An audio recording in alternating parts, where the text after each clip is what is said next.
All right, everyone, welcome back into another NFL DFS video. Going to be touching on the top plays for the Showdown slate. Now, as always, I like to start out with a game preview of the game. So looking at, we got the Eagles versus the Chiefs, a 2.5 point spread, and a pretty high scoring game at 45, almost 46 for the point total. So pretty high scoring game, pretty appealing game, especially in terms of stacking. We go ahead and take a peek at the injury report. We know that the Eagles are going to be without Dallas Goedert. That's probably going to lead to tight end Jack Stoll getting a little bit more work, but I think that's going to lead to actually a little bit more production going to Devonta Smith, and then also potentially the third string receiver, which to me is Zacchaeus. Some people might be going with Julio Jones. I don't think that's going to be correct. Looking at the Chiefs side of the football, nothing too crazy. I think the base thing we need to monitor is kind of the snap share. We saw Justin Watson and Rashid Rice lead the way in snaps for the Chiefs. That could be something that continues again. So I'm probably going to be building my lineups with that in mind. Also, you kind of expect Travis Kelce to have a bounce back game, but it's definitely going to be an interesting slate. Let's go ahead and get into it. And so let's go ahead and start out with the Kansas City Chiefs here. I want to call it the pricing for a couple of the receivers that I like in this game. So let's start with Rice. He is certainly priced up a little bit because he's probably the highest likelihood of a receiver to have a good game.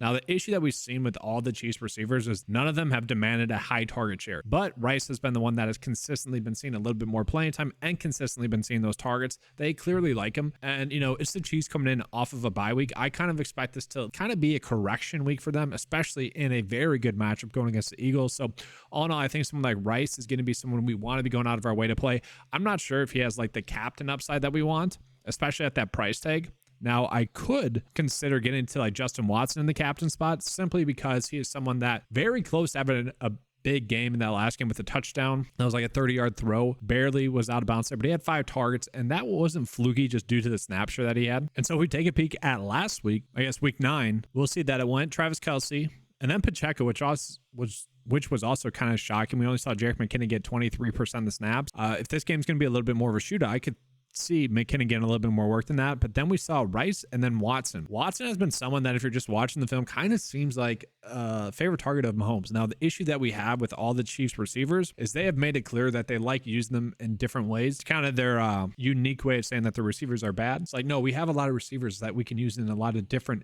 unique ways. All in all, though, I think Justin Watson at this price tag does have upside. Love the fact that he had 5 targets. Love the fact that he saw the field a lot. And the thing with him is a lot of his targets are going to be down the field. And so at 2.4, I could tease around with the idea of playing him in the captain spot. I'll show you guys as to why that is. We did see Mecole Hardman get a little bit more work in that game. The thing with him is like Kadarius Toney, he's someone that's going to get design touches when he's on the field. But with Kadarius Toney, we have seen his work be limited simply because of Mecole Hardman. So those two kind of cancel each other out. I would say Mecole Hardman would be the most intriguing one. And then MVS, you know, MVS has really not broken a big play. If that was ever going to happen to be in a game like this, where it's a high scoring game, a pass heavy game, all in all, though, he does feel like more of a lineup filler. From there, I don't think we're looking at Sky Moore. His snaps have been inconsistent. I don't know if I want to get to Isaiah Pacheco. I do think that this is going to be a pass heavy game. So to me, obviously, we're trying to get to Travis Kelce. He has been a little bit inconsistent, but he's due for a big game. Like, this is a good matchup. You would expect him to bounce back and have a really good game, especially coming in off of a bye week, regardless of if he was not in America for his bye week, which is kind of crazy. I love how like AJ Dillon was getting slack for playing that farm simulator game. That Brock Purdy was also getting slack for actually farming during his bye week. And then Travis Kelce is like, hold my corn, and he goes overseas with Taylor Swift. That's funny. But all in all, I think he's a fine play. And then Patrick Mahomes, obviously trying to get to him as well, especially if you're not playing Isaiah Pacheco. That is simply the easiest route. And so do we want to go for Kansas City Chiefs players? Probably not. We saw yesterday this approach did not work out with Minnesota, even though it was kind of the logical approach. From there, we move on into Philly. And so when we look at the Eagles, we know that AJ Brown has been on really a historic tear. He's been dominating. Even last game against Dallas were not exactly the best game.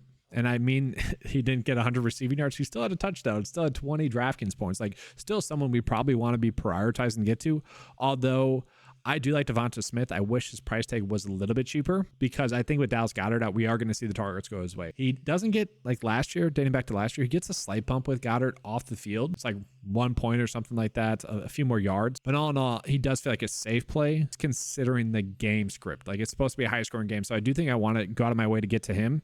The issue that I'm having is it almost feels like a need to fade Hurts on this. And I don't love that. Obviously, he has a high likelihood of getting that 1-yard touchdown play. At some point, though, that's not going to hit. And then from there, we look at some other players that we have, like Jack Stoll, way too high priced. A lot of people might be trying to get to this tight end play. I don't see that. The kind of easy play would be Zacchaeus. Vegas, who has been getting some snaps. And again, if this is going to be a higher scoring game, you could see that happening. Now, Julio Jones did get a touchdown recently. I don't think we want to be banking on that. I think the key would be the play. But all in all, we can already see the lineup path is not exactly working out. We're kind of at a dead price point. So to me, this is where I might actually end up on Watson in the captain spot, which a lot of you guys are probably cringing.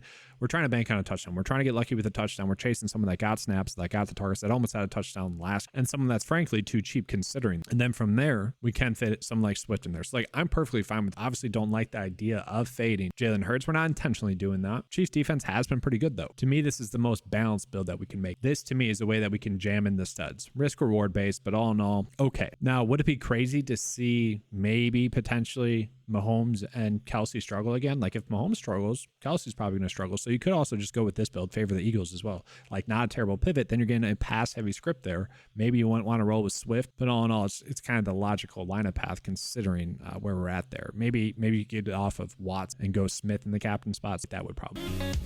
But yeah, that's going to be it for this video, guys. Well, here, wait, let's go back real quick. Apologies. I do want to run out just a lineup builder so you guys can kind of my thoughts. Now, to use the lineup builder, if you're a 9-to-5 member, you do need to start with 2 data points for it to go off of. So someone I'm going to bump up because I do like is going to be Justin Watson. I'm going to bump up his projection for a captain spot. Let's say even 12. Like the purpose of him in the captain spot is to obviously get a touchdown. We're trying to get lucky with a touchdown. And I'm going to bump up his flex appeal as well, and maybe 40% there. And then I'm also going to bump up fantasy 15 for captain, 10%, and then maybe 12%. So I'm going to run this just to see what the favorite lines are with the optimal. All right, so here we go. It would have then Justin Watson in the captain spot by spiking up his projection a little bit. After that, though, it goes Mahomes, Brown, Pacheco, which is interesting. Noah Gray. I didn't mention Noah Gray, guys. I think he's a phenomenal play at his price tag as well. I'm glad I did this segment because, yes, Noah Gray going to be a fine play at that price tag. Not coming in at that much ownership. He has played a lot of snaps. They want to give him the football. He is kind of there. It goes Kelsey, then maybe Rice, then maybe Noah Gray. Like they like in him the football. I will say we see Blake Bell in there. I would probably set a rule. I'm not seeing any that are like that, but I'd probably set a rule on here. Like go to settings, player groups, and maybe want to line up includes Gray in the flex, like exactly 0 of Blake Bell. Because I don't see that correlating. So like this might be the only rule I run out there. I didn't see that, but yeah, okay, I did see that now right here. So like this would not be an optimal build. So rerun that and it should be a little bit better. And there we go, a little bit better. But now here we go, guys. Make sure to give a like and subscribe to the video. Also hit that notification bell so you're not missing out on any of this great content. We've had a good season thus far. Hope to continue that into the later weeks of the season. And also at the end of the season, that's a big profit week typically. So sure to be on the lookout for that. Thanks for watching. Let's have a good slate. And as always, guys, let's keep cashing.